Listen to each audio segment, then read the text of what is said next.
Hello and welcome to The Wave from Ocean Reef, a podcast about the flow of life today and how you and I might ride with or swim against it. I'm Dan Meyer, Chaplain-in-Residence at the beautiful Ocean Reef community in Key Largo, Florida, and here's The Wave for today.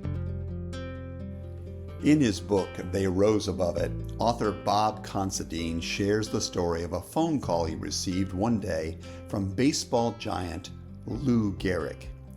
It was the summer of 1941, and the famous Yankee first baseman was terribly afflicted with the disease, ALS, that now bears his name.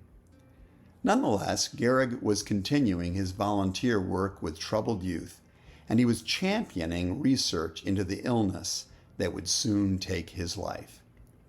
Gehrig's voice that summer day seemed undaunted and cheery, remembers Considine. "I've got good news, Bob," he said. "It looks like the boys in the lab may have come up with a real breakthrough. They've got some new serum that they've tried on 10 of us who have the same problem. And you know something? It seems to be working on 9 out of 10. How about that?"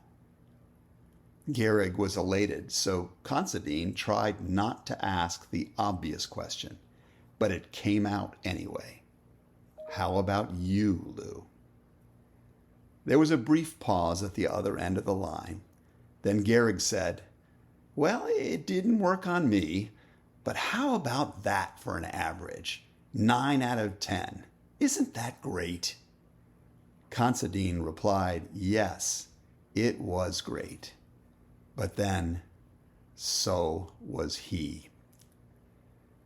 The greatness of Lou Gehrig had to do with much more than the fact that he had a lifetime batting average of .341, or that he was a 7-time All-Star. Had he been a philanderer or a cheat outside of the park, had Gehrig been an egotistical lout with the press or a fearful weakling in the face of his own illness, it's doubtful whether he would have been seen in his day as great in the fullest sense. The greatness of Gehrig was inextricably bound up in the character with which he lived. Times have changed a bit, haven't they? To be considered great today, you just have to be a character. It no longer seems essential for one to be courageous, loyal, honorable, or truthful in order to win the appellation of greatness. In a media-manic world, mere notoriety, regardless almost of how one achieved it, and mere influence, no matter how one uses it, have increasingly become the qualifications for greatness. By this logic, we call great all kinds of people that we might not trust to babysit our kids. A physician cheats on her income taxes, but she is still termed a good surgeon. An athlete brutalizes people in his private life and is still acclaimed an excellent ball player. A celebrity has extramarital affairs and is still called a fine actor. To be ruthlessly honest, I'm probably part of this problem. You see, there's something in me that sort of likes the idea of not being assessed or accountable for the whole spectrum of my life.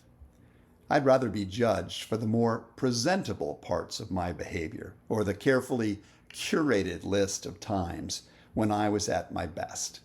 Please evaluate me on the basis of how I played this game and not my batting average for the whole season.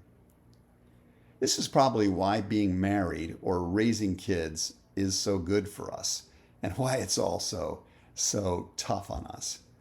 The people who live with us see the full range of who we are.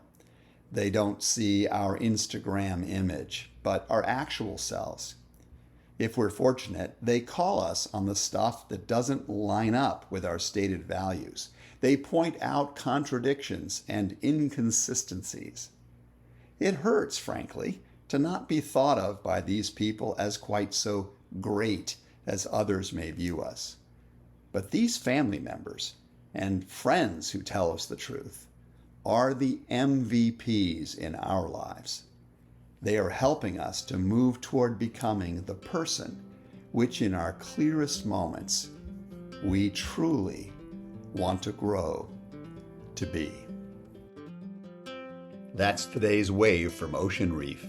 If you know of others who might appreciate this sort of content, I hope you'll pass it along or encourage them to find me on Spotify, Apple, or other podcast outlets.